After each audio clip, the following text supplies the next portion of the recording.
Prior to joining AID, Stephanie worked on immigration and refugee policy at the Hebrew Immigrant Aid Society for more than 5 years. She received a bachelor's degree in foreign service from Georgetown University and a master's degree in government from Johns Hopkins. Ben is an agriculture and environment officer and GIS analyst in AID's GeoCenter. Before coming to the center, he was posted in AID's Haiti mission and Latin American and Caribbean bureaus. Ben received his MS in forestry from Oregon State University and served as a Peace Corps volunteer and environmental coordinator in Cameroon from 1995 to 1999.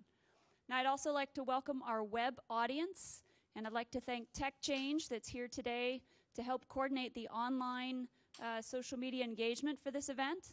So you can go to their website, techchange.org, to look for the live webcast. You can post your questions, and hopefully we will be asking some of those to the panelists. In addition, you can follow us on Twitter using the hashtag USAID crowd, one word. And with that, I'm going to hand it over to Shadrach and Stephanie and Ben. Thank you very much, Leah. We really appreciate it, and we really appreciate the opportunity to be here to talk to everybody. You all look beautiful from where we're sitting. One of the things that was really important to us as we started off with this was not just to produce a data set, but to start having more of a dialogue with volunteer technical communities and engaging with the public who is interested in what USAID's doing, interested in development, interested in U.S. foreign policy. We really wanted to make this a broader project. So we see the opportunity to engage with everybody online. We see the opportunity to engage with all of you as an important part of this process that really kicked off on June 1st. We've done the case study in what we hope is a baseline that other units within AID can use, other groups within the U.S. government, other development and humanitarian agencies. It's not perfect. It's not a recipe. It's us documenting everything that we had to do to get this done. And we look forward to improving that with the community and everybody as we go. I just wanted to let everybody online know that when we go to Q&A, we're going to actually pull some of the questions from TechChange first. So everybody out there in the mighty internets, please put your thinking caps on and start throwing out questions at any time, and we'll get started. Stephanie. Great. So earlier this month, for the first time ever, USAID decided to crowdsource in order to geocode and open data. So in essence, what we did was crowdsource transparency.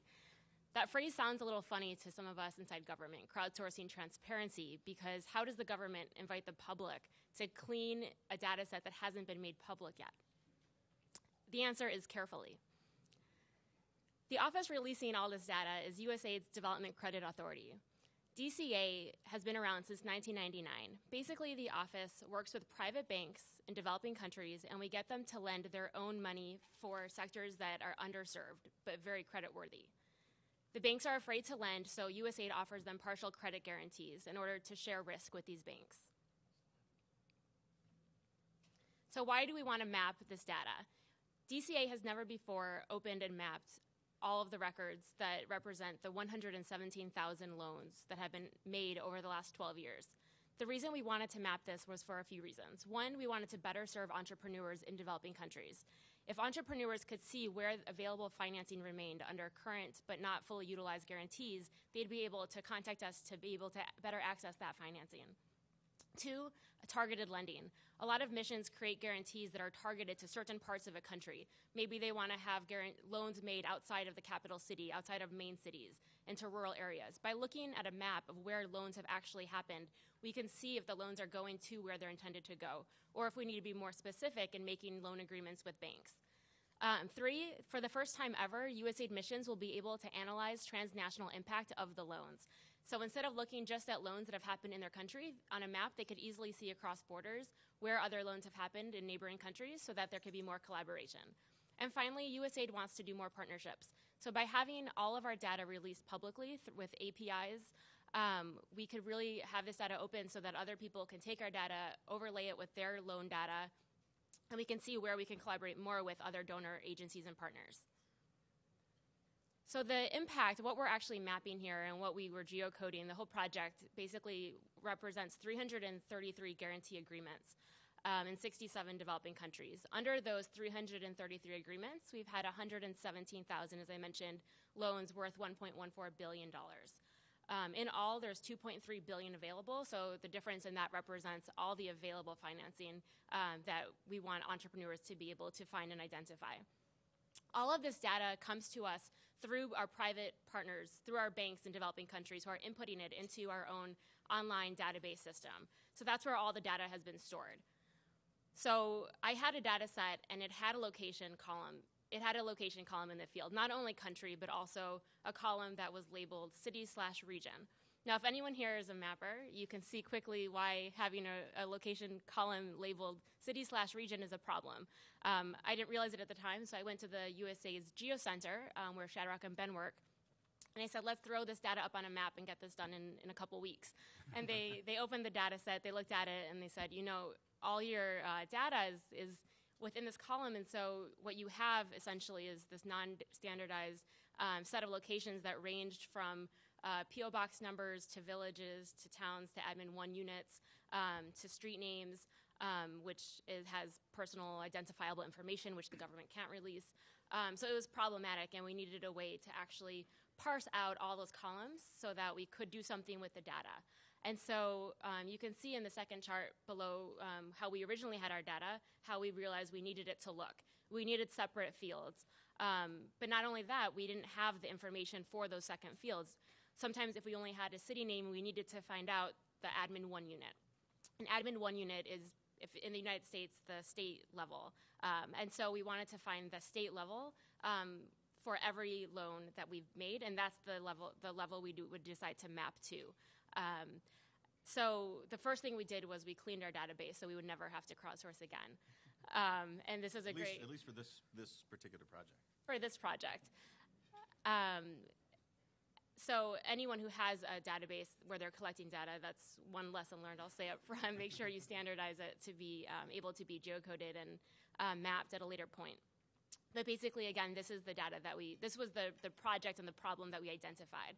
So what's the solution?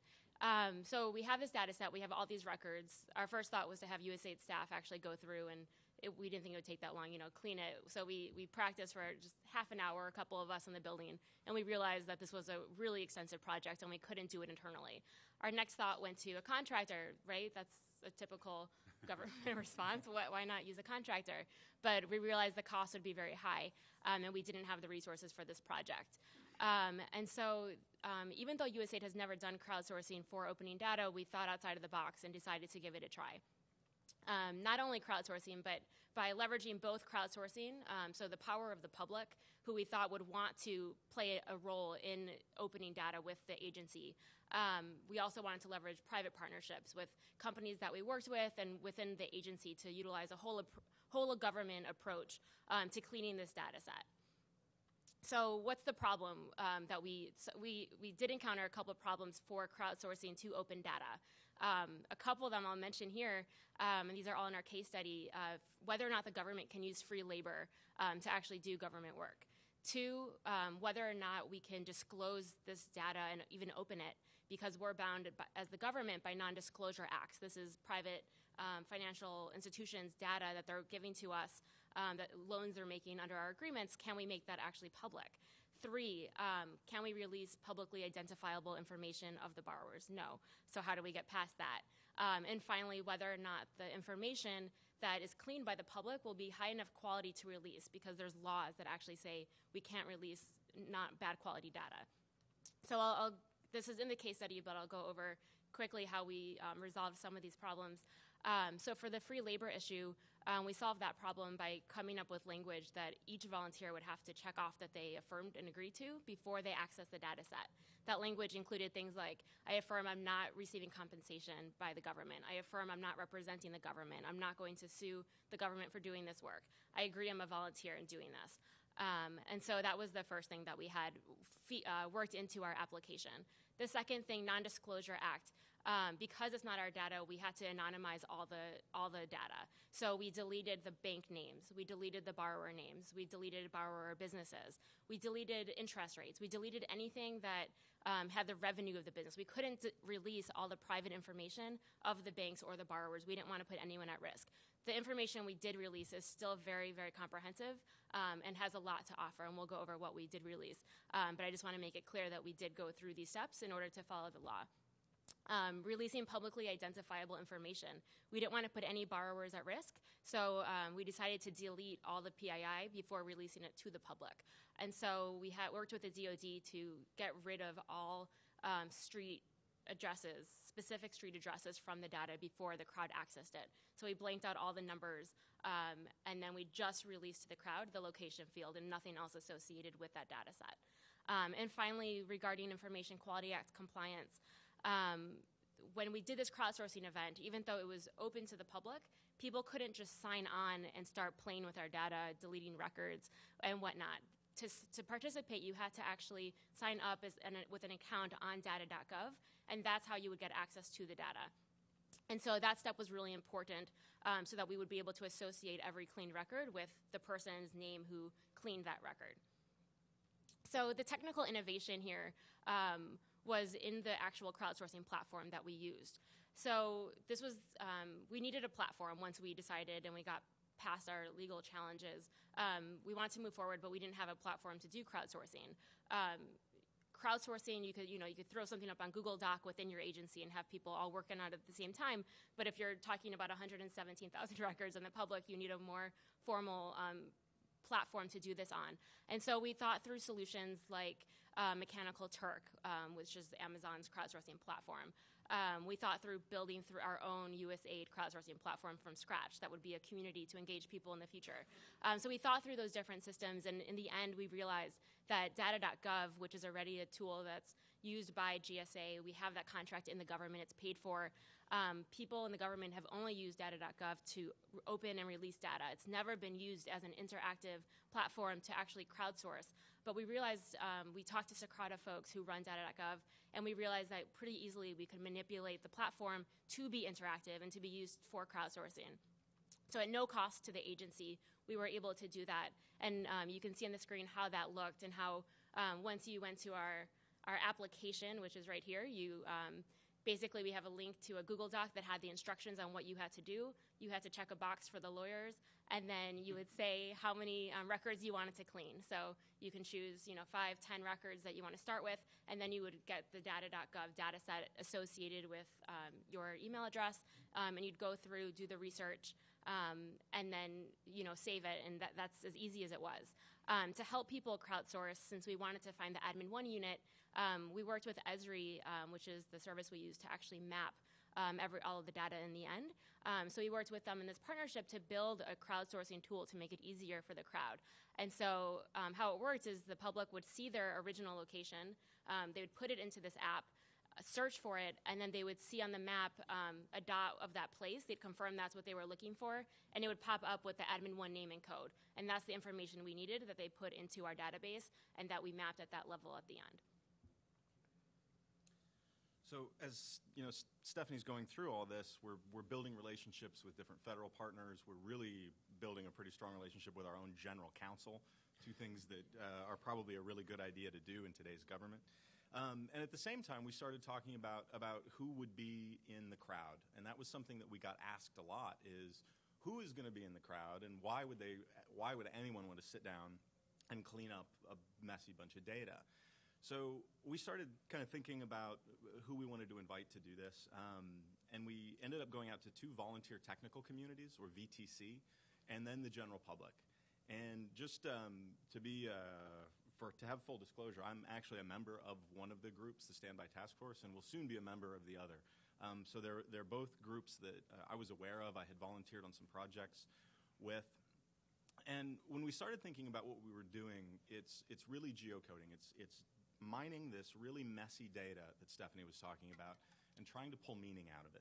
I mean, one of my favorite examples of the sort of thing you would get is there was a record in Spanish that said, "It's behind the cafe on X Street." We had people talking about chicken shacks, and we had, just an amazing string of stuff that we needed people to get into.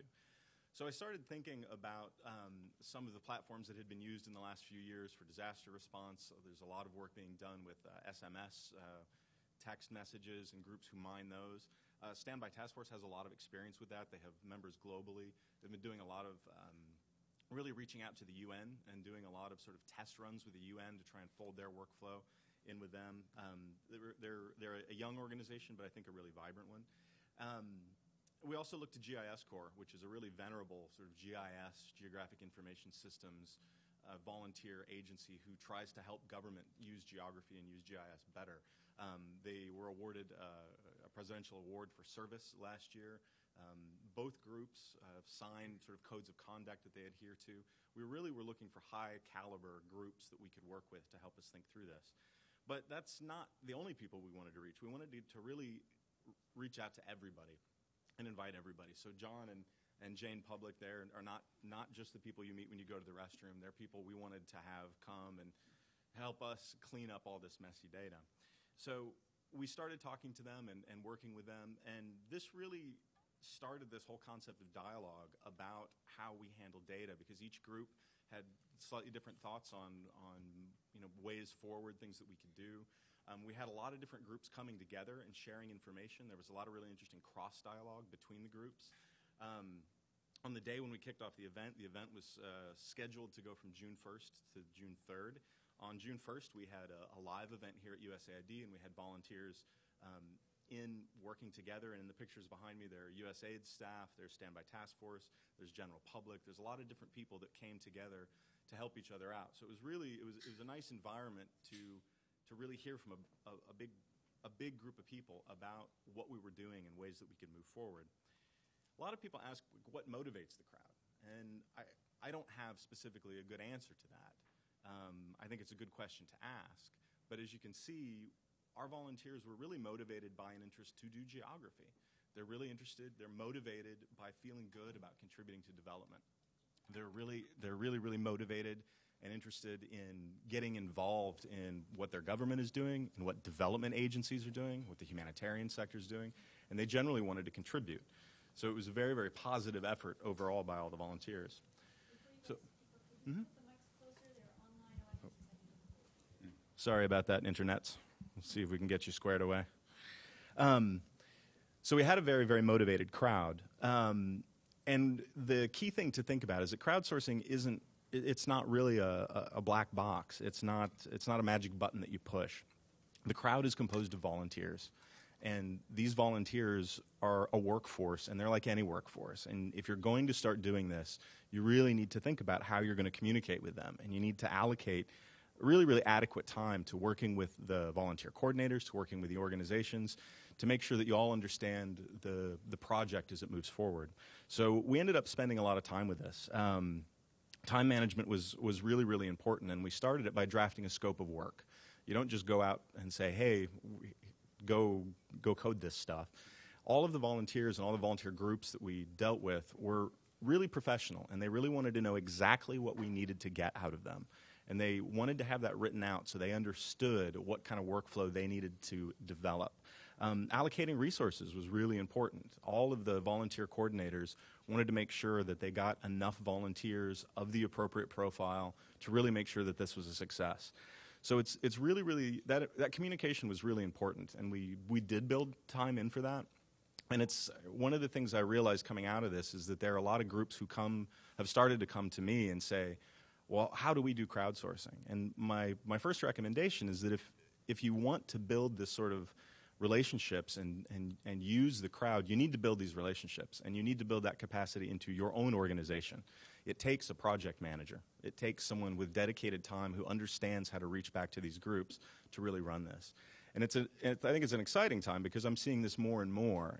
We're not the only ones to do it. While we were doing this exercise, our colleagues at the Humanitarian Information Unit at the Department of State were also running a crowdsourcing exercise to digitize satellite imagery of refugee camps to improve maps for those refugee camps. I thought it was a great effort. And a very, very sort of similar thinking. They have a volunteer technical community, the Humanitarian OpenStreetMap team, that they've built a good relationship with, and they work with them, and they're building up this trust. So it's important to have this be part of your operations. It's not an easy thing to do just overnight. So we really we communicated with the groups a lot. We developed a really good scope of work. It was important to try and foresee as many things as we could to maximize the volunteers' time and to minimize any problems they would have. So we went through several dry runs of the applications that Stephanie was talking about.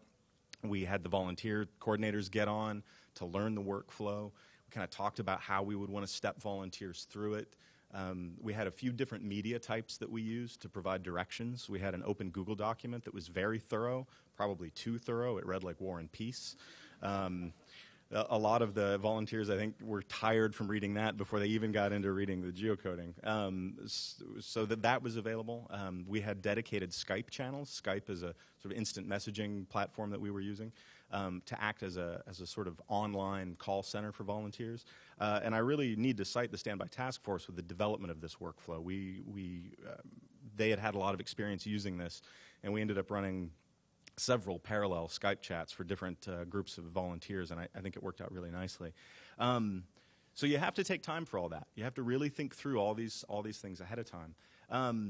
But even once you've done that, like the old adage, build it and they will come, really doesn't work. And what you need to do is you need to advertise it, and you need to talk to the crowd, and you need to reach out. And this is incredibly important. I've had a few different groups in USAID come to me this last year and say, I've got this really, really cool thing that's happening in my country, and I want to crowdsource it, and I want to set up a platform, and I want to map it. And we all get excited, and I say, great, when is this going to happen? And they say, tomorrow at 3. You can't, you have to understand this as a project that takes some time. And you have to understand that you really need to work through this in a very, very technical way. And then you need to explain it to people, and you need to get it out there so that people know what's happening. So I think it's been a real pleasure to work with DCA because they're really forward-thinking in this space, and they use a lot of social media. So we used DCA's Facebook page a lot to get a lot of publicity out of that. We started really reaching out to all of our channels that we could. We used our Legislative and Public Affairs group, helped us get things published onto the USAID blog, onto the State Department blog. The Standby Task Force blogged about us. GIS Corps was tweeting about us. Standby Task Force was tweeting about us. So it became this real nice cross-pollination of sort of everyone pitching into this effort to get the word out. We used Twitter quite extensively on this. I used a personal account. Stephanie used the DCA account. And the DCA account really sort of became a great place to get news and information and updates. They also you guys set up a listserv, an open data listserv, so we could get out updates. And this was, again, this is part of that communication. You know, the volunteers that were involved really wanted to know what was happening, and they were really excited. And here we have a volunteer who actually, I believe, is from one of our partners, DHS Measure, saying, wow, I just completed my first, 5 records, and Stephanie was tweeting back, hey, way to go. And there was really, it was a very, very, very social environment. And had we just put up a website and said, okay, volunteers, go for it, I don't think it would have been had near the impact that it did without this dialogue, without this back and forth. So that was really, really important. Just to kind of give you an idea of what we were looking at with the crowd, I have to be a little bit careful with some of these numbers because I realized when we were making them that some of the volunteers signed into data.gov using different email addresses, which is fine. So just kind of take these with a grain of salt. But it was important for us to start to get an idea of how many volunteers would show up. And we were doing a lot of calculations on time when we did our test runs of how long does it take to geocode a record, how many volunteers do we have, how many records do we have, how long do we think this is going to take. We're always kind of trying to keep an eye on the resources that we had. In the end, the volunteers did beautifully. They absolutely crushed it. They finished it in 16 hours where we had allotted 60. So not all the volunteers even had a chance to volunteer. But you can see that we were really kind of keeping an eye on how many people had said they were going to show up, and then we were really keeping an eye on the folks that did show up.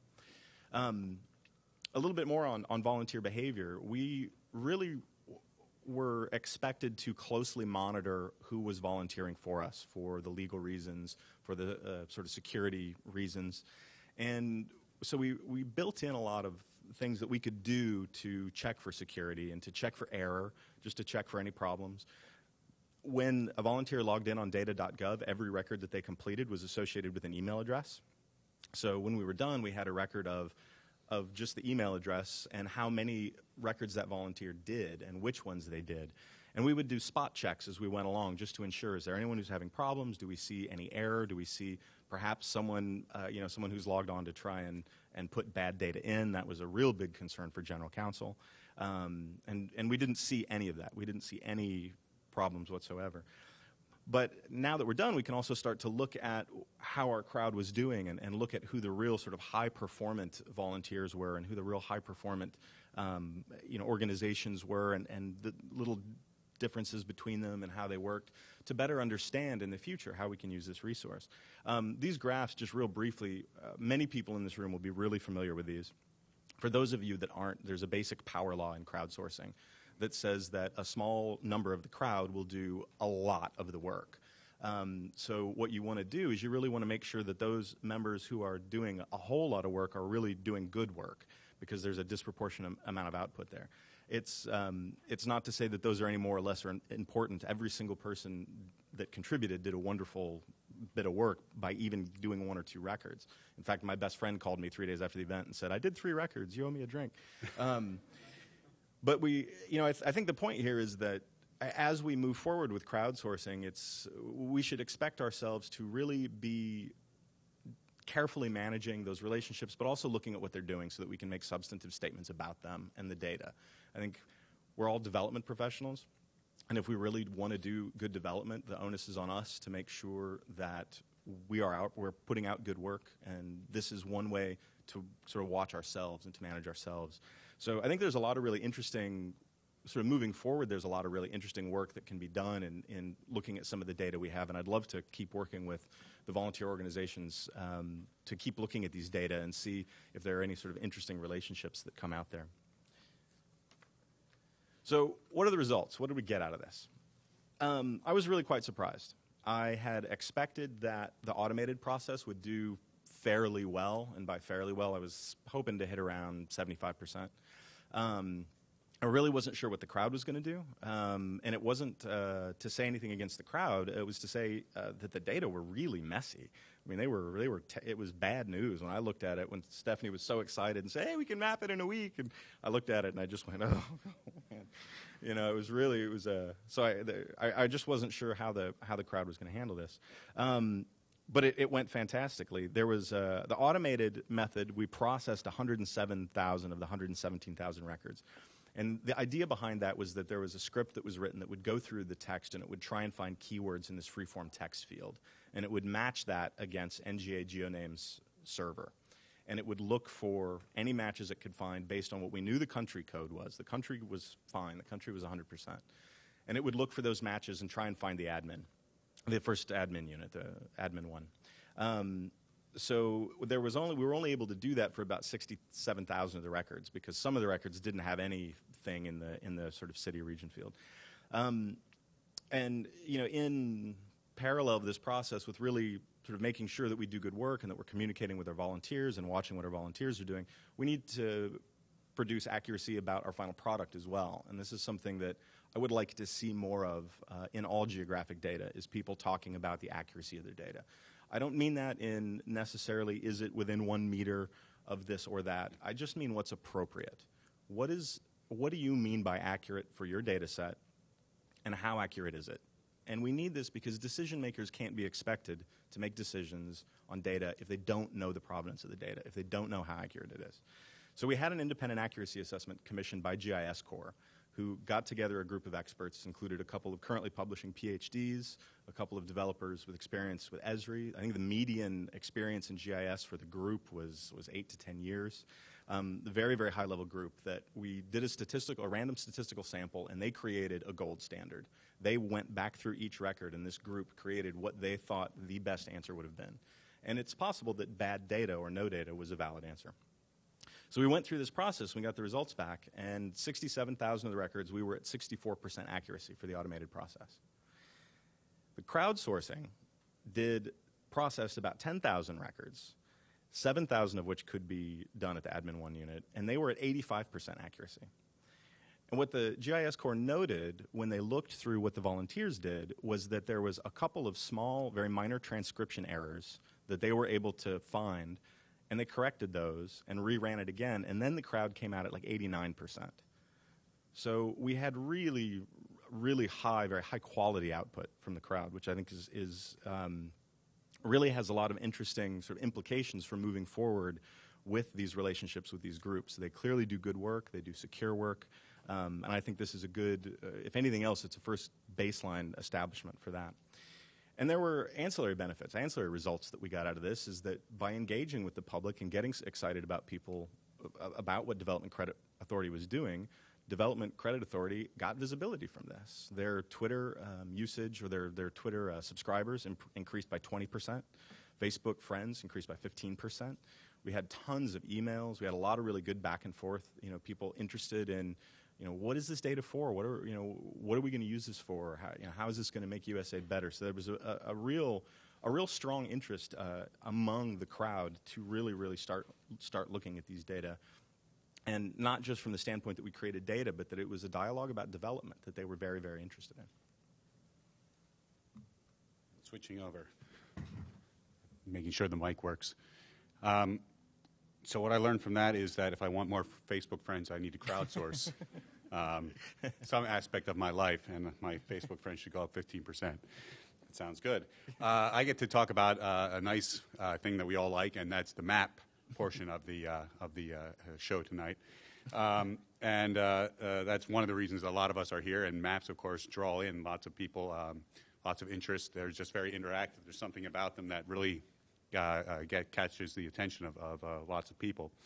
And it's also another reason, I think, why the crowdsourcing had some success, besides that the people were also very enthusiastic, is that maps engage and they build excitement and establish a community. Where you are is very important. So talking about the mapping process, we're going to get into a little bit of the technicalities, but not really a whole lot, because there are lots and lots and lots of them. And we found that out even until last night. You can follow Ben on Facebook for more details. That's right. And I also have to put a little disclaimer. I'm not a complete expert at this. I don't know very many people who are a complete expert in this field anymore. And that's because the field's really expanding quite fast and rapidly. There's really a whole area of new mapping. It's no longer just get a map, put it on a big plotter, put it on the wall, and wow, that's beautiful and that's gorgeous. And they are beautiful and gorgeous. But the new maps are out there. They're online. They're on the web. People can put them together. And the fact that I'm not a real expert is actually part of the point. And one of the things we're trying to promote in the Geo Center is that lots of people at lots of different levels can build these maps and talk about them, use them in many different ways. So the mapping process, as Stephanie had said, we chose to map at Admin 1, and again, the admin levels are a generic description of the governance levels in a country. So Admin 0 is the country level, Admin 1 is a state, Admin 2 would be a county, and on and on and on. And those are the general polygons, so the shapes, the outline, the borders of those entities. And we did this because the greatest number of records that was in our data supported this level of record, this level of analysis. Admin 1 data are also widely available, and there are many different options to choose from in your Admin 1, so that's a good thing, but it can also be a little bit of a difficult thing, and we'll talk about that a little bit. But we can still use multiple scales. We can use the country level data, which, as Shadrach said, is solid. We know what country we're working in. We have a little more difficulty with Admin 1, and then as you go down further, we generally have more and more difficulty being able to be that precise. And we'll talk a little bit about that as well. So all of our maps, you'll see that when we present this at the end, and if you go to the website, are polygons, the shapes, the borders. But we also decided to put an X and Y coordinate with these. We did them in two ways, but all the records are mapped with an X and Y coordinate that corresponds to the centroid of the Admin 1 unit. And we did that because many groups, many other people are using maps and are mapping points for where the locations of their projects or where locations of activities are. So we wanted to give a reference for that, as well as being able to comply and work with IATI, which is one of the few international standards organizations that's working in this area right now, and they have a code that talks about the precision of your mapping unit if it's a point. But it's limited to some of the work you can do with a point. You can say it's within 25 meters or it's within the whole admin unit, which again in the United States would be a state. So if I give you a precision that is an admin unit, precise to admin unit 1, it could be anywhere in the state of Pennsylvania or California or Alaska. So just to give you that information. And more data gives us more options. Let's see if I can hit that. That works. Okay. We went about this trying to find a standard admin 1 code, admin 1 name, a standard data set that would be usable by most people, that everybody could relate to, that people could find fairly easily and use. And we went through many, many, many options and tried them out, examined them. These are some of them: the FAO GAL set, the second administrative level boundary solve, GATM, GeoNames, that's from NGA DoD. We looked at the Esri set, that's part of their base maps, as well as the Google set that's part of, when you open up Google Earth or Google Maps, is right there. None of these really seem to work well.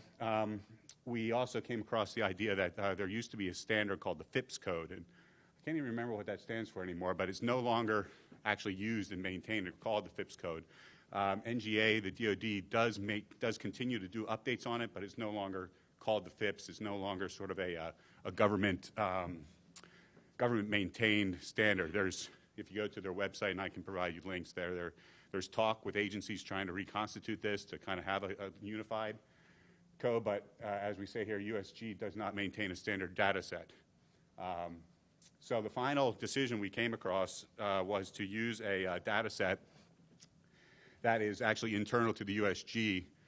We decided to use that because it had the most available data and what we thought was the most current, as well as the most accessible data for the areas which we were mapping. Of course, we're talking about USAID countries for the most part, so we're looking at developing world countries. The unfortunate side part of this is that the actual geometry of those shapes, the admin ones, isn't available, so we can't release that, but we can release the actual services for those, basically the line-drawn pictures on those. And we can talk about that later if you like, or talk about it offline. I'll just clarify one point, is that the reason we couldn't share the geometry was because it was protected by license. Yeah. It was just a commercial product that was purchased by the government that existed under commercial license. Right. And that's actually a very important part of our decision-making, and used up a lot of our conversation and thought, is that data use agreements are very important in the area of geography mapping, and particularly getting online maps, public maps. We wanted to make it as clear and as easy as possible. Particularly with the volunteers, how would we be able to get this information so that they could use it, so that we could have them all using the same data set, that one person wouldn't look and say, this is spelled this way, or this is this code, 001, and another person says this is 002, because they're looking at two different sets which were slightly different. And that's where the idea of this admin 1 finder came up, that Stephanie briefly mentioned. It's basically based upon this type of thing called a locator. This is the one from Esri, which we finally settled on using. They gather this information from a number of sources. In its very simplest form is what you see on the right. It's basically an online platform where you can type in a place name and any other bit of information you have, and you can get a different return of data, the long lat, the admin 1, that kind of idea. But what we were trying to basically do is find when the volunteers went in and looked at the merged field that was city or place location, which was all gunked together, whatever they could find that looked like a place, type it in and see if it actually is a place on the map. And if that seems to correspond to where it is, it's in the country, it makes sense, it's not in the middle of a lake or something like that, then that could be your location that you're trying to get to. The service in the end that we created, and I don't think we have a picture of it here, but offered a number of possibilities that were ranked, had a little bit more data for the decision-making process, and then once you decided upon that, you would be able to click on that map. A pop-up window would open up and it would tell you what's the name, at least written in English, and also what the admin 1 code was. And we basically tried to replicate what the FIPS code used to look like. So there's a 2-letter alphabet code and then a numeric code with 2 numbers. So like, I don't know, AD02 or something to that effect. Looks like this slide is out of order, so I'm going to skip here and then go back. Now, getting on to that was the process of getting the information. Now, the maps that we created from this, basically, is a story. What is the story we wanted to tell? And this is sort of one of the main guiding factors when we're creating maps. What information do we want to get across? What story are we trying to tell? Who are we trying to tell it to? This system, we basically had two choices when we were first starting this. Do we want to do a story map like this one that we finally came up with? Or do we want a more information-based map, something that's more interactive, sort of on the ground level or on the technical team level? That's where I'll go back here. A different example would be one we did create a little while ago as a test example. I don't know if you can see it real well, the one on the left side, which is around Uganda and Tanzania. This kind of map is linked to a database, and so you can do queries with it. You can say, give me all of the programs that are working in agriculture within the East Africa area, all the countries that are in East Africa, and I only want the ones that are being run by CARE. So it's a searchable database. It's a RDBMS database that's connected to your map, and that provides a lot of functionality, but it also is a little more complex. It takes up a little more server time and space, and not necessarily. It can be quite an attractive map as well, and that's one of the things we always try to do, of course. But it sometimes can get a little overpopulated. You can see there with all the red symbols of where health activities were happening that we did in draft. You can get crowded sometimes and that kind of idea. And the other side of that is the story map, which you'll see if you've gone to the website, and we'll show you here a little bit later. And that is basically presenting the data as a table of contents. We were going back and forth, and we came across this idea of a story map at one of the conferences that Esri was holding, and it seemed to be a very good model for what we wanted to do, that this map had tabs, 3 or 4 tabs that we could use, each tab being a certain part of the story. As you click along, you go through the story, and you see how everything builds together and works together to reach the end. Let's see, I think we might have reached the part where we're going to talk about the challenges. So I'm going to turn this back over to you. Thanks, sir. So it was definitely a complicated process. We had a lot of reach back to federal agencies. We had to talk to our general counsel a lot. We were involved with volunteer technical communities. We're involved with the general public. There was a lot of technical things that we had to work out. So what were some of the main challenges that we took away? And again, all the details of this are laid out as thoroughly as our tired brains could lay them out in the case study. The USAID right now, at least within the GeoCenter, we're somewhat limited by our processing capacity. So the idea of writing scripts to process big databases, to have them hit the NGA GeoNames database, we just didn't have the capacity to do that. So we really appreciate our federal partners in the DoD helping us with that. That's the whole of government approach, right? That's what we're supposed to be doing. So that was a challenge, but it worked out well.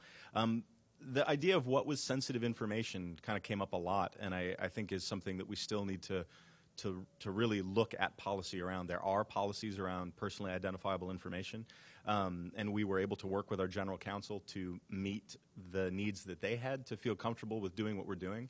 But they were, I would say that it could be handled a little bit better. Not that there was any problems, but it was just something very new. And one of the things that we had to do is the general counsel asked us not really to say much about the data while the volunteers were working on it, and to only leave it up for a short period of time. And our volunteer coordinators were very understanding of that, and we appreciate that. But we would have liked to have been able to tell the volunteers exactly what they were working on. I think that's important. And it's also something that we might have gotten a lot more bang for the buck if we'd have left these data out here longer. I mean, think about the response we got from the crowd and the people who were really interested. People were asking us, if you leave this up, we can actually go through more of these records and have 2 or 3 people look over it and start to vote these up. Some people were asking, hey, can I go talk to this friend of mine who lives in this country? If I can check out some of the countries where I have specific expertise or where I have access to expertise, I can get you a better result. So if we had had a little more leeway, I think there's other things we could have done with the data set. And I think that moving forward, I think it'll be great to work with general counsel to see what sorts of things we can do here. The other question that this brings up is that in this case, the volunteers were treating other people's information. We were not crowdsourcing personal information about the volunteers. which other agencies have done with great effect. I most notably would point to the USGS and their Did You Feel It, getting people to report on earthquakes. So I think there's some questions there about how we handle these types of information that need to be addressed at a policy level, especially if you want to try and talk about getting to a point where you have affected communities talking to you. If there is a borrower who wants to share their story about what they did with the loan that DCA helped to unlock, how do we treat that? How can we start taking sort of feedback from groups in the field, and what would that mean? So there's a lot of work there to be done, and we did it both technically and through policy channels. It was really the admin one data set was a bit problematic for us because as I said, we can't distribute the shape files. We can't distribute the actual boundaries because those are licensed. So what we've done, we'll show the data in a moment. The data have a whole series of fields in them that users can use to generate maps. We left the admin one code in there as well as the name, so that you can go to freely available admin one data sources and match those. If you don't want to bother with that, you can use the IOTI codes, which are X and Y coordinates that are based on the centroid or central geographic point of those administrative boundaries. But we really would have liked to have been able to give the shape files out with the database sort of embedded within them. So I think that there's some interesting things to sort of discuss here with administrative one units. Standardization was a huge issue for us. The different government resources use slightly different names or codes. We really had to, we're talking about a global data set. So we had to find a way to standardize a wide variety of different names and codes to make this make sense. And the challenge was really, I think, convincing people that this was a good idea, that the crowd was going to do good work, that it wasn't going to be a security issue, that we were going to be able to meet these challenges. So a lot of that was just sort of technical. That's what people on our end wanted to see. But I think that, again, I think this is a good baseline for moving forward. Some of the lessons, we really need to, if we're going to do this sort of stuff in the future, we really need to work on our automated processes. And the folks that we were working with at the DoD were already thinking about new ways that they could improve these algorithms and the next steps they can take. So I'm really excited about working more with them to look at sort of these big data crunching processes and how we can improve that. Sensitive information, as I've said, the lesson there is that we got through it with technical and policy channels. I think it could have been, I'd like to see it, some policy, stronger policy in place for that, for us moving forward. The administrative one data, there are groups out there that are trying to standardize or maintain these boundary sets globally. There's, as Ben mentioned, there's a Food and Agriculture Association has a set. The UN has the second administrative boundary set that they're doing. There's some other ones out there. And I think either some greater investment in these is needed. It would be a good idea to have a global admin. We don't want to see national maps anymore. People want finer detail information. We can't always give that. Sometimes it's really hard to get an exact coordinate. So if you're going to do things by administrative unit, there needs to be an open, maintained data set for, I would hope, for everyone. Barring that, I was having some conversations at our talk at the World Bank the other day, and maybe it's time to think beyond admin one sets. Maybe it's time to think about laying over different types of geography that we don't have to maintain. One example of this would be Oak Ridge National Lab's LandScan global gridded population data set. They've essentially laid a big grid over the Earth, and they've populated each one of those cells with a population number based on what they find inside. It's a little bit coarse, but you don't have to worry about shifting boundaries. These administrative boundaries can and do change. Think about census boundaries. They change every so often. So maintaining these sets is a problem. Maybe we don't need to invest anymore in admin sets. Maybe we just need to move beyond that as a level of geography. I don't know. I think it's a question that should be up for debate. I think some greater investment in the GeoNames server would be really worthwhile for the government. I've known a lot of different projects that hit that database because it's maintained and because it's got data in it, and they can go to it and they can use it, and it's a valuable resource. That being said, the usability, I think, could use a little bit of work. I think the content, it would be good to take a look at the content. It's a valuable resource. A lot of us use it. Let's improve it. And then, as far as lessons learned with the crowdsourced data, I couldn't be happier.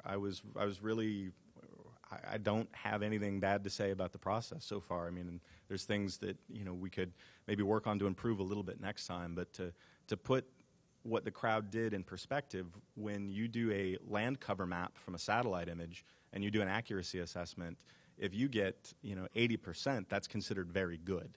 And there are a lot of different types of geospatial data that are widely accepted in the scientific literature as never being 100%. And if you can get into 80, 90% range, you're doing quite well. So I was absolutely pleased with that. Just a couple lessons learned that I took away from this project, just to pull out from our presentation. One, people volunteer to make a difference, but also because it's social. So crowdsourcing is virtual. People aren't with you. But by making it social and having a Skype chat going on where we could talk to people really made a difference and really made people excited about engaging and meeting people online and forming a community. Two, someone told me early on that a good method to follow here would be crawl, walk, run, which means don't just throw 117,000 records up and then go with your project. Have a test, only put up a couple hundred, have a test group, do a second test with a little bit more records, a little bit more volunteers to make sure your workflow is right. So we did that, and through that process, we really honed our workflow, and we changed how we were going to do the crowdsourcing event based on the results we got back and the feedback from volunteers early on. Three, our government is strained budget-wise. People don't have the resources to do big projects like this. And so this was a no-cost solution to a problem. We spent $0 on this project. So I just want to emphasize that. We did it all through partnerships and volunteers. People care about what government does. People want to engage with government. Technology lets government engage citizens in a new way today. So we need to take advantage of that and really leverage that for how the government interacts in the future with citizens. A lot of government agencies have data sets they're afraid to release because of personal information. That's not insurmountable. There are ways to delete those records, release what's not, doesn't have PII, merge the data set back when you're done. There's creative ways to kind of work within the security boundaries that are there because they need to be there. I mentioned before, if you have a database, make sure you're up to geocoding standards so you don't have to crowdsource the geocoding process. And then I mentioned before, understanding why people volunteer. Some people who came said, I didn't even know what crowdsourcing was. I came because I care about USAID and I wanted to make a difference. So again, it just, more than, even though we couldn't disclose that it was DCA loan data and we just said it was economic growth data, people wanted to engage and they were so excited to participate. When we ended at 4 a.m. on Saturday morning, everyone who volunteered to clean records Saturday and Sunday came on board and were like, where are the records? What can we do? They were really upset that they didn't have any records to clean. So it just kind of shows you that people wanted to do this, and that's why I think it's exciting, the implications moving forward. So the question would be, is this scalable? Is this generalizable in any way? And I would say that there are a couple broad takeaways. I think that when you look through the case study, if there are people who are interested in doing this, you could certainly adopt certain elements of it. Certainly anyone working in USAID who would want to look at this would want to look at what we did with the General Counsel specifically. I think that's going to apply across the board. There may be some technical aspects that work in some place and not others. In general, I would say two things. I would say that one thing that I really felt good about this is that we are releasing a big USAID data set. And I can't speak for the agency. I can only speak for myself as a taxpayer and as an interested development professional. But I want to do that more. It feels good to do it. We should be doing it, and I hope to get to do that more.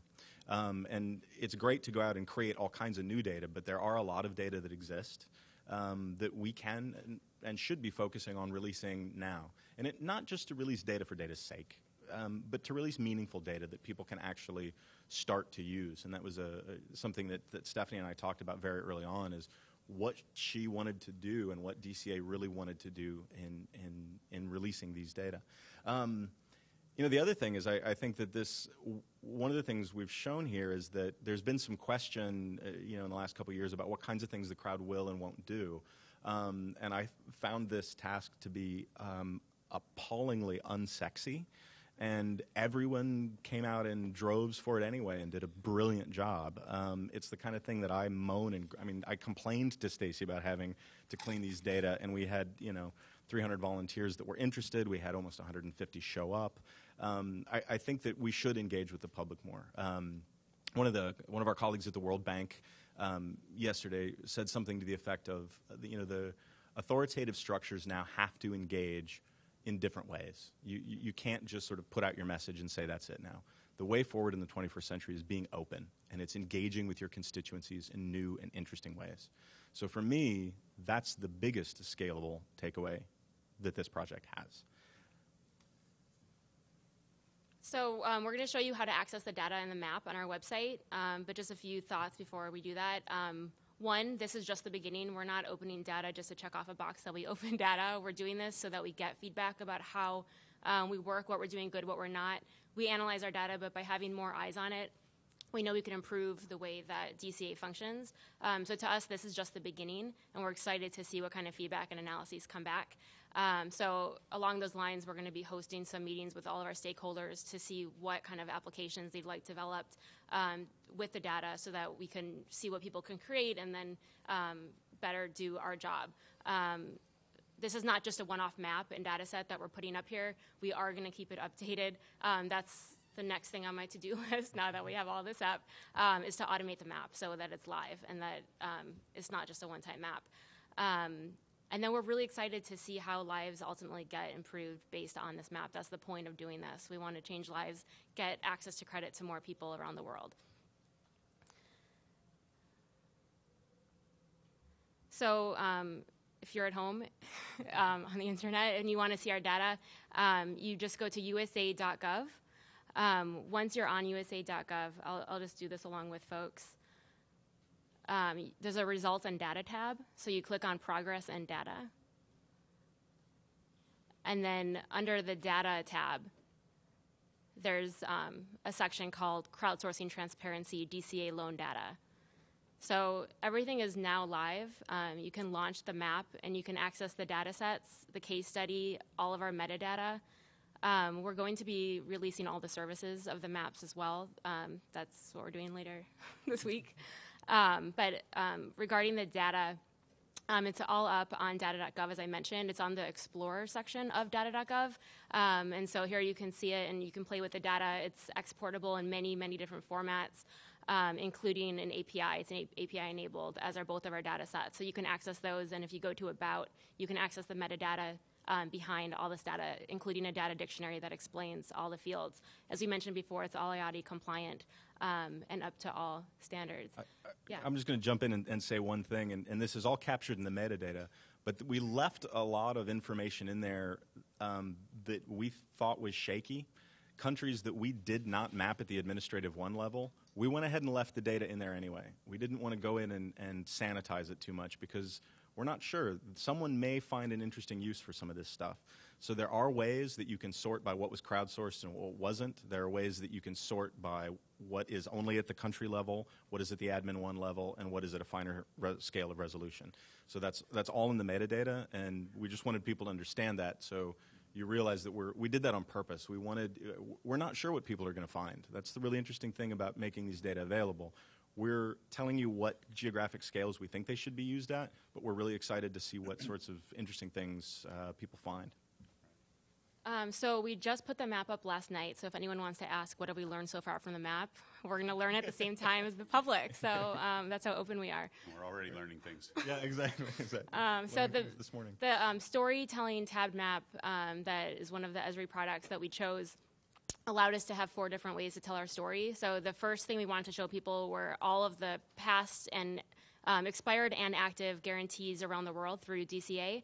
And so if you click on any country that's highlighted, you can see where we've worked over the last 12 years. You can see an overview of the amount of financing that has been lent and the amount of money that the U.S. government has paid out in claims for all that money lent. The extraordinary thing about Development Credit Authority is that over the last 12 years of the $2 billion mobilized, only $10 million has been actually paid out in claims because default rates are so low. So that's part of the story we want to tell, is that we're doing development using local private money, and because we're sharing defaults and there's almost no defaults, it ends up costing the U.S. government almost nothing. So it's an incredible cost-effective way to do development, and that's very evident on this map when you compare the amount that's been lent to all the claims that have happened in the country. You can cycle through all the different guarantees in each country. And then the part that the crowd helped us with was the loans dispersed tab. And so if you're on the overview map, you can see a summary of how many loans and the amount in each country. You can see the gender of the borrowers, whether or not they were a first-time or a repeat borrower. But then if you zoom in within the country, that's when you basically break up each country into the Admin 1 level. And so you can click on specific Admin 1 units, and you can see all the aggregated loan information by Admin 1, including, as I mentioned before, here 100% agriculture for the 3 loans made in Baruchi, Nigeria. So that's the level of detail that we were able to achieve thanks to the crowd. The next tab is available financing. So that's where entrepreneurs can see where there's still resources available to access loans thanks to USAID partial credit guarantees. And then finally, the last tab showcases all of the independent evaluations that have been done on the program, all the stories and all the videos that DCA has. So I encourage people to go crazy with all these great resources and tools that we've worked to put up. All of the pictures link to the full documents and videos that people can watch. So with that, I really want to give time for questions, so we'll stop there. One thing I want to do, if we can bring up just the last slide, I just want to say thank you very much again to the Standby Task Force and GIS Corps. I specifically want to recognize the volunteer coordinators, Kirk, Lisa, Janine, Barty, Melissa. I hope I'm pronouncing those right. Sheree and David from GIS Corps, you guys were fantastic. We really appreciate it. We also appreciate your volunteers enormously. Our partners, Socrata and Esri, really were wonderful volunteers in and of their own right. They spent a lot of valuable time and resources to help us set this up. And then we really appreciate data.gov letting us sort of take their platform in a new direction. And just an interesting coda to this is as we were doing this, the White House Strategy for a Digital Government came out, and one of their specific recommendations is that data sets should be API enabled and that we need to build out data.gov more. So I'm really excited that we're actually the first USAID data set to be contained completely on data.gov and API enabled through that platform. And don't forget DOD. And sorry, there's no logo up there, but I don't know if their lawyers would let us have it. But our partners in the Department of Defense were fantastic. Again, they volunteered a lot of valuable time to us, a lot of late nights, a lot of crazy emails, and made a really, really big difference. So I appreciate the group that's out there doing a lot of work to make government work better. So shout out to the Master Cluster. Like to really impressive body of work here and great presentation. We're going to open it up for questions now, but we'd like to start with our online audience. So I'm going to pass it over to Chris to ask the first set of questions. I think I'll stay seated if that's all right. It makes it easier to read. But first of all, I just want to say thank you to TJ, who's been doing the live tweeting for the event and having the online conversation back and forth. It helps make it not just a one-way stream, but actually thanks, you guys. a conversation. No surprise, but many of the comments that we started off with were actually from members of this project. Great, excellent. We're glad you guys could join us. Happy welcome back. Yeah, we got some more work for you. Do you know Lisa Estredo and Chris Kleinhoffs? Yeah, Lisa was one of the volunteer coordinators. So cheers, Lisa. We're glad you're joining in. Great. Well, they both had wonderful things to say and just talked about how much they enjoyed this project. The first question I wanted to ask comes from one of our current courses on Ushahidi at Tech Change. Yes. And it's from Brianne, who's with the Red Cross in the UK. Now, actually, this goes to Shadrock. You talked earlier about organizations needing to hire a dedicated project or community manager to start really engaging in crowdsourcing, moving beyond sort of unique projects. But how do you move beyond that into building a longer-term culture of engagement for crowdsourcing? That's a great question. I think Stephanie will probably have some things to say about that as well. The ultimate answer is I'm not sure. I think you start by doing something like this. You have to show your organization that it works, and you have to show your organization what the value is. So again, that's a big part of us being really, really diligent about recording this entire process, releasing the case study. We want our organization to see the value that this had, and the hope is that other people will get involved in this. And I think that's happening. I had, it was one of the interesting anecdotes was that I got a contact from a USAID foreign service officer who's out in the field right now that said, hey, I just heard about this project because my brother is actually volunteering on it. And I hadn't heard about it, didn't know anything about it, but this looks fantastic. I would love to do something like this in the mission. So I think we've gotten some pretty good visibility, and I think that it's a cultural change within an organization. It takes some time. But again, it's not just us. There are other folks in government that are doing this. I pointed to Humanitarian Information Unit is doing some great work. The USGS is doing some really interesting work. I know Census. I talked to someone at Census yesterday who's interested in starting to do this. So I think you just have to put yourself out there. You have to just go for it, really, and be diligent about how you record it and show people why it's valuable. And I guess also you would want to continue to treat the crowd as professionals, essentially. And one of our biggest one of our many biggest issues was trying to get this data up and out and give a report back to the crowd, these guys we're working with, because we're professionals engaging with them. So it's not just the masses out there, even though their name is the crowd. Yeah, that's a great point. Great. Just one more, actually, directed towards Stephanie. You talked earlier about the importance of making the crowdsourcing process social, the sort of live chats using the Skype discussions. Did this factor into your choice to do this as an all-at-once crowdsource model, or instead of allowing the volunteers to have their own time to complete it asynchronously? And sorry, this question comes from Joseph Marks of NextGov via Twitter. Great question. So we did it in one weekend from a Friday at noon till Sunday midnight. We planned it for that time because we thought it would be more exciting to give people a deadline, and we wanted the project to actually finish fast instead of having it be ongoing. But to increase the social element, I don't know if we mentioned that we invited people to actually crowdsource live with us in the USAID Innovation Lab Friday at noon till 5. So we had about 40 people come in. We had MiFi set up so that people could get online on their own computers, be part of the Skype chats, and be live. So people met each other and formed that community, and then continued all night long, as we said, till 4 a.m. when they finished. But I think so that social element is one of the reasons we wanted to get people together and have people chat and get to know us. Great. Thank you very much. Now I'd like to open it up to those of you in the room. Next question.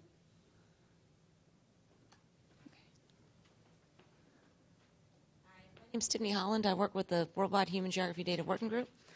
Good to hear your presentation again.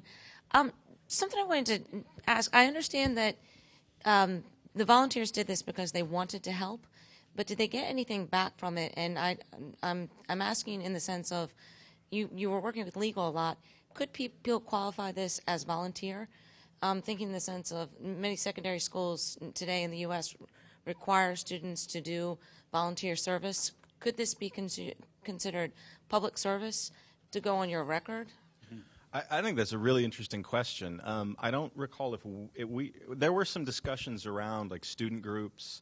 I have tapped into student groups from my own university, University of Georgia, before, and we did look at that a little bit. Well, I'll add that. So the question reminds me that USAID actually just launched our e-internship program, which allows people to virtually intern at USAID if they can't come to Washington, D.C. And for that, using that as a similar example, people are able to get credit through their schools for the work they do. They could put it on their resume. So it's a similar thing where people can put this on their resume that they did a crowdsourcing event. We did send every volunteer a letter of appreciation. We sent letters of thanks to the task force leads.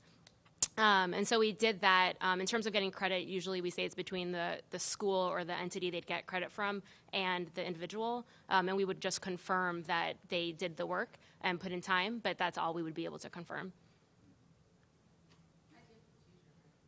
Yeah, no, it's a great idea. Yeah.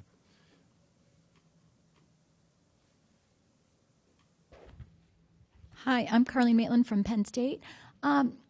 So this activity was related to crowdsourcing for data cleaning. Did you develop some kind of hierarchy in your minds about what would be the next kind of most risky use of crowdsourcing for your organization? I mean, because I'm really interested in this, because I work with people who are involved in international development, and they're crazy about crowdsourcing ideas. They're like, oh, we're going to crowdsource people's farmers' needs in Western Tanzania, and then we're going to allocate resources based on that. And I think that's crazy personally. So I just wanted to know what you thought in terms of risk? I can give you my own thoughts about that. I study volunteer geographic information, or VGI, so this is a real area of interest for me. I'd be actually curious to hear, we have Dan Swee with us, who I'd be curious to hear his thoughts on this. The thing about crowdsourcing is I'm not even so concerned about what data you are asking for. I'm concerned about the relationship. And it's really important to manage that relationship well, because especially in development or humanitarian response, your data provider is also the affected community. And I think that puts there's a lot of stress to maintain that relationship really well. There's a lot of talk right now that's in the Office of Science and Technology. There's a lot of interest in, how can we use these tools and these technologies to reach affected populations. Someone at World Bank yesterday was saying something about we want to try and create a Yelp for development. I think that's a brilliant idea, and I absolutely support it. I see that as the most risky thing, because if someone says, the aid didn't get to me and it was supposed to, what are you going to do about it? And you don't do anything about it, then you've ruined that relationship. And that's one of the things that we really wanted to stress, is that when you work with the crowd, whether it's volunteer technical organizations, whether it's the general public, that relationship is absolutely paramount. I feel really good about the relationship that we've built with these groups, but it would be very different if we were building it with an affected community, and we'd have to consider we'd have to go through this process again and think about it as carefully. So I don't think it's that there's a sort of a thematic risk. I think that there's that process risk.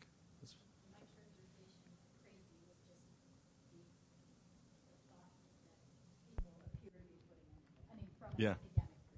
Yeah. We're going to take our students there, and that some academics are thinking they'll take their students there and crowdsource the information. And actually, I'm gonna hack the format and put somebody on the spot real quick. Dan, I'd be really curious to get your thoughts on this. As someone who studies VGI, what do you think the next big risk is for VGI, and for crowdsourcing? Actually, I have a question for you, but turning it back. But I would like to comment on your question first. I think it really depends on. Actually, it's related to my question. Who are those volunteers?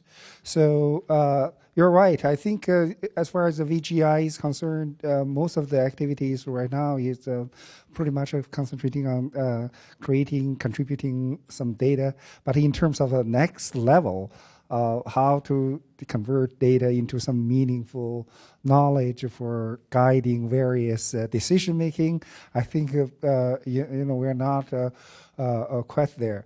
Which reminds me, all these activities that are in the related to the citizen science, or that's the crowdsourcing.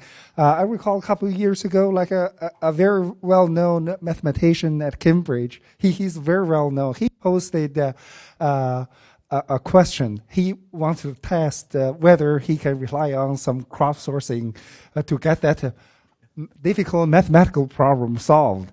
And to everybody's surprise, because he is so well-known, so well-connected among the world's best known mathematicians, within 24 hours, so many of the world's best known mathematicians responded. Guess what? Within 72 hours, they come up with a brilliant solution. But you take a look at who contributed to that conversation. It's some of the top mathematicians.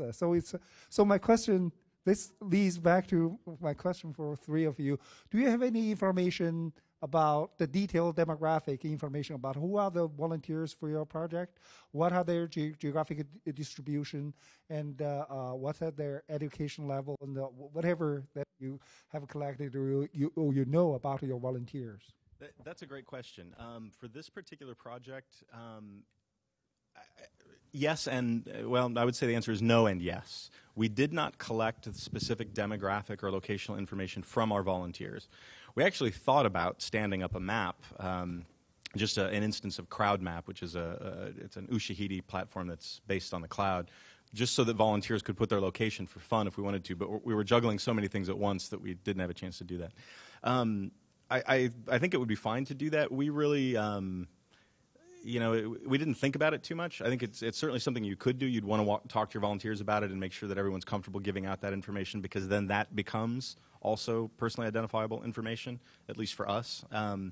What I can say is that the volunteer organizations themselves have started collecting metrics about this information.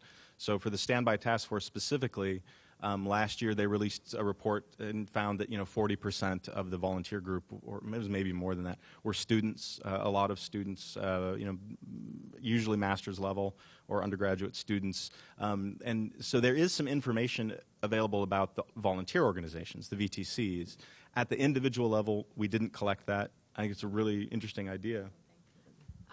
In terms of location, just from the Skype channels, we know that people were not just in the United States. There were people in Canada, the UK, Uganda, someone in a net cafe in Pakistan working on crowdsourcing records. Especially people, at 2 o'clock in the morning. Yeah, that was a lot of the international audience in the early hours. So people were everywhere, and I would have loved to have seen a map of where everyone was, but yeah, we don't have that, but we do know just from talking to people the different places, some of the places they were. And of course, remember, too, we did target those 2 specific groups as far as the crowd. Our crowd wasn't just random crowd. It was a specifically targeted group. Yeah. Which initially, and then it grew. Which brings up questions. I mean, at one point, we were using quotes around the term crowd because we really, as far as I'm concerned, we really truly did crowdsource because everyone was invited. Anyone in the general public could take part. But it was also really important to have that expertise of those volunteer communities that do take time to understand who their volunteers are and are dependable. And so we had a kind of a mixed group of what the crowd was.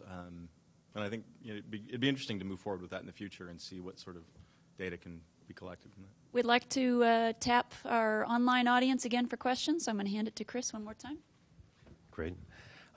First question, I guess, goes back to Shadrock, but also the panel in general. You talked a bit earlier about creating sort of a Yelp for development and the enthusiasm about getting crowdsourced information about metrics and effectiveness. Do you do that for your own program? And Ted in New York, I wanted to ask if you did any M&E on participants where you went back to them, asked them what they got out of the process, and get their input on improving the experience.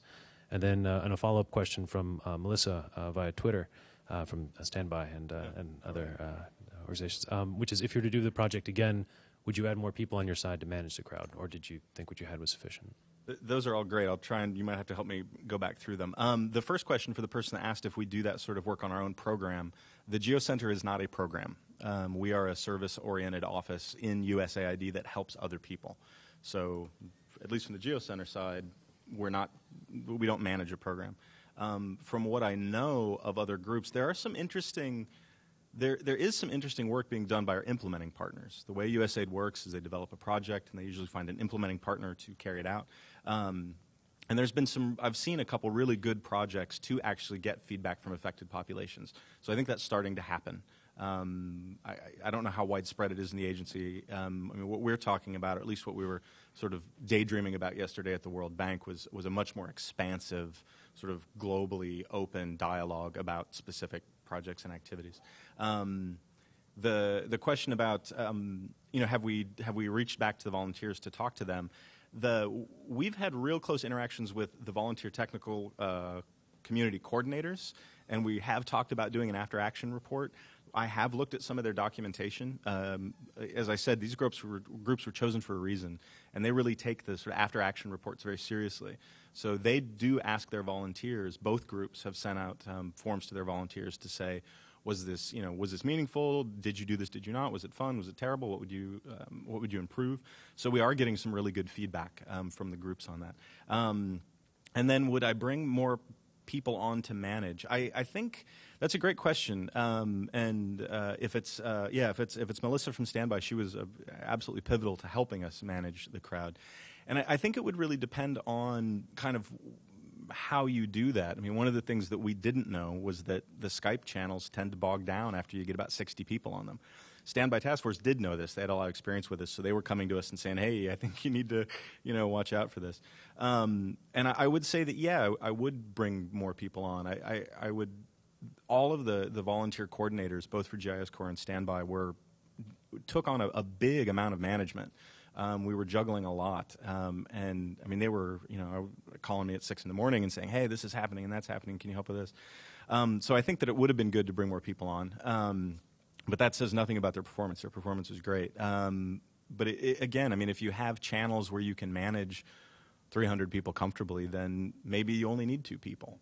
At the same time, I definitely learned a lot about the Skype channel system and how it works and what its limitations are and how some conversations start to get lost. I know some volunteers felt like, oh, there's so much going on this page, I can't even get my questions quite answered right. So I would say, yeah, I would definitely look at that and look at sort of how you break out that workflow a little bit. I mean, it was a learning experience for us. We learned a lot. So yeah, there are tweaks I would make, definitely. And another thing to add there too, we also probably would recommend making sure you have your technical staff available to you as you're doing it, because we had a couple of instances where the one platform crashed just because we had too many people at the same time, and then we were able to call them and say, we need to bump up the bandwidth here and get more people on, because more people were calling in or logging on than we expected at once. So having that available at sort of your fingertips definitely necessary, especially if you're doing it for the first time. Maybe as things get more normalized, you might be able to go without that. But almost all web-based applications, as everybody has experienced from time to time, seem to crash or go down, and you really need to have your tech people there at a fingertip dial. Next question. Anyone? One in the front. One, right there. Joe. I'm Bob Hershey. I'm a consultant. Did you have any online meetings where people talked together and tried to figure out what to do? I'd say it was all one big online meeting where people were talking and trying to figure out what to do. The way we tested the system was we actually tested the whole workflow with the volunteer coordinators at one point, where they were looking at the Google documentation that we had. We had the Skype channel up and running, and we were kind of talking about, well, is this working, is it not? There was an awful lot of just good old-fashioned, phone calls and emails about, hey, I think you guys haven't thought this, the technical coordinators telling us, I think you guys need to think this through, and could we do this differently? And us saying, well, hey, what if we did this? There was a lot of communication and back and forth, and that's why I really stress that any groups that want to start to do this on a regular basis need to have that management capacity, that need to understand that reach back to the crowd and build that in, because it's a project, and there is a lot of discussion and documentation that goes along with it. And as the volunteers were working on trying to figure out what the ADM1, the Admin 1 units were, and try to find these places, and they were, as Shadrach said, pretty gnarly addresses sometimes. They were the worst ones we had. There was, I noticed on the Skype channels, a lot of the volunteers going back and forth between each other and saying, hey, have you thought about this, or what about this, or you know what, I was there, and it's over here on this part of the island. So that there was a lot of meeting going on while it was happening. And definitely anything you can do to encourage that, I think, would be beneficial. Question in the back.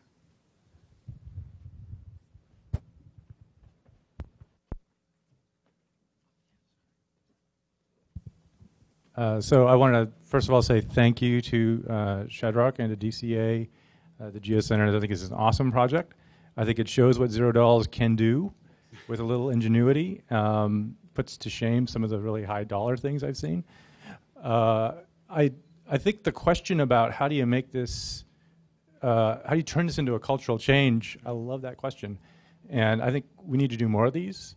I think we need to workshop them. I for one, would love to learn how to do what you guys did, how you put it together, how you structured it, how you made it rigorous. Every question I've heard, there's more there when you start answering it. And it's, again, I've seen some very expensive things that there was no there. So thank you very much. Thank you. So the White House runs an open data working group and also a data.gov point of contact working group. So we've presented there to both of those groups, which are representatives from every government agency who care about opening data and using data.gov in new ways. And we've sent them both groups and all members the case study, because our hope is that what we've done is replicated throughout the government, and that people who have no money to do projects like this realize it doesn't have to cost anything if you can dedicate a few dedicated staff to a project like this. We're hoping within USAID that it is replicated as well as outside of USAID and anywhere else, but that's why we really took the time to write the lengthy case study that we did, so that everything that we did was detailed. And I think we're all available to continue having these conversations moving forward. And as Shadrach said, too, there's, not so clean stuff in there, too. We left as much as we could there. We're not expecting people to replicate it based upon what we did, but build upon that and give comments back, and it's a working discussion. Yeah, very much a work in progress. And if there's anybody that would like to talk to us or get together or do some meetings, I'd love to. I think what the Office of Transitional Initiatives is doing some really interesting stuff. So I'd love to come and talk to you guys about it and see what works for you and what doesn't. So we're going to take one last question from the online audience, and then we'll be closing out the session. Thanks. This question comes from Catherine Hoffman, and she was just asking that a lot of the talk today has been about mapping and crowd mapping, and how it's the first of its kind, and we're going to see more out of data.gov. But just for the panel, what are the other possible applications for crowdsourcing other than geomapping, especially for these types of projects for transparency? And what other types of data could crowdsourcing be used to help interpret? Save the easy one for last. I suggest I think we have some professors here that study that. I would suggest taking their classes. That's a huge question. I won't attempt to answer it. It's a great one. There are a lot of online resources out there available that can kind of help you drill into that. I would say that in very, very broad terms, what people think of when they think about crowdsourcing a lot is actually getting information from a person on the field. So this idea that you can get field information from an affected community has been really a big focus. But that being said, there are groups that sort of try and use it commercially. Amazon has a platform that we actually looked at possibly using. It's called Mechanical Turk, where you can throw up a problem that you have, and people get paid a menial amount to do different records. There's a lot of different things out there. I would say have a look at the case study. We cite 4 examples of at least the U.S. government using crowdsourcing, and they run the gamut from doing what we did, the crowd helping actually do processes, to gathering data from the individuals involved. So I would say have a look at that. And then as far as data, I don't know. We're shopping around. Does anybody out there need help? What kind of data is out there? Yeah, what kind of data is out there? I'll reiterate Stephanie's earlier comment, especially if you're in USAID and you have a data set that has a location field in it, please come talk to the Geo Center. We'd love to help you out or maybe help fix things for you. We won't fix things, but we'll help you. Yeah, we'll help you. We'll help you to fix your own things. So with that, we'd like to close out the session. Once again, thank you. One more thing? I'm going to jump in. I like to hack formats a little bit. I want to, one last thank you I really want to throw out is to Leah and to the Wilson Center. And the reason I want to do that is because I've been in D.C. for about 13 months. My first month here, I heard that my colleague John Crowley was talking. I really appreciate the work he does, so I came over to see him speak. Found out about that the Wilson Center and Leah were running this whole series of talks, and she's been very, very engaged with the community in general. And a lot of the people in this room have been here for talks, have been panelists for talks. And I think what the Wilson Center is doing is really providing us with a forum where we can have these conversations. And especially the Wilson Center's ability to reach out to Tech Change and for them to host this so our volunteers could join us. That means a lot to us because our volunteers did great work. So I would like a round of applause for the Wilson Center and Tech Change for helping us put this together.